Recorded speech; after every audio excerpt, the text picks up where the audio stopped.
చదువుతోనే ఉజ్వల భవిష్యత్తు సొంతమవుతుందని జిల్లా కలెక్టర్ రాహుల్ రాజ్ తెలిపారు. నారాయణఖేడ్ నియోజకవర్గం పెద్ద శంకరంపేట మండలంలో కలెక్టర్ విస్తృతంగా పర్యటించి కేజీబీవీ బాలికల పాఠశాలను ఆకస్మికంగా పరిశీలించారు. ఈ సందర్భంగా స్టాక్ రిజిస్టర్లను, వంట గదిలోకి కూరగాయలు, ఆకుకూరలు, వంట సరుకులను పరిశీలించారు. నాణ్యత ప్రమాణాలు తప్పనిసరిగా పాటించాలని, వండే పదార్థాలలో సరుకుల పరిమాణాన్ని కూడా జాగ్రత్తగా చూసుకోవాలని, ప్రతిరోజు విద్యార్థులకు మెనూ ప్రకారం సమయానుగుణంగా రుచికరమైన భోజనం అందించాలని, ఎక్కువ కాలం వరకు నిల్వ చేయకుండా నాసిరకం లేకుండా సరిచూసుకోవాలని, వంటగది పరిసరాలు ఎప్పటికప్పుడు పరిశుభ్రంగా ఉంచుకోవాలని, నిర్లక్ష్యం వహిస్తే కఠిన చర్యలు తప్పవని హెచ్చరించారు. అలాగే బోధన నైపుణ్యాలపై ఉపాధ్యాయులకు పలు సూచనలు చేశారు. అదేవిధంగా 10వ తరగతి విద్యార్థులతో మాట్లాడారు.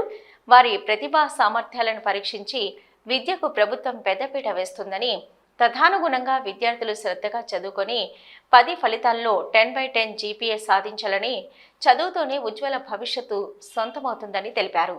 ఈ పర్యవేక్షణలో తహసీల్దార్ గ్రేసీబాయ్, ఎంపీటీఓ తదితరులు పాల్గొన్నారు.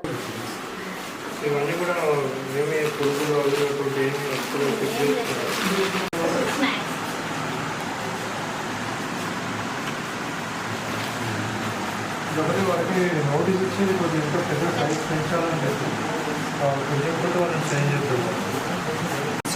చెప్పాలా గట్టిగా చెప్పమ్మా. జోరుగా చెప్పు. ఏం చేస్తావు చెప్పు జోరుగా. ఏమేమి చేస్తావు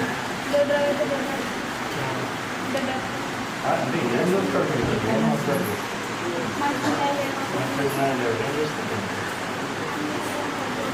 మీరే ఇస్తారు. మళ్ళీ ఏమైనా పురుగులు అటువంటి ఏమైనా ఉంటున్నాయా? పురుగులు అసలు ఏం లేదు. ఎగ్జామ్ అవుతుంది. పురుగులు ఉంటే మీరు చెప్తా చేంజ్ చేస్తారు. వేసుకోరా పెడతా సార్. ఏం చెప్పండి. చాలా మంది ఎల్లో వదిలేస్తున్నారు.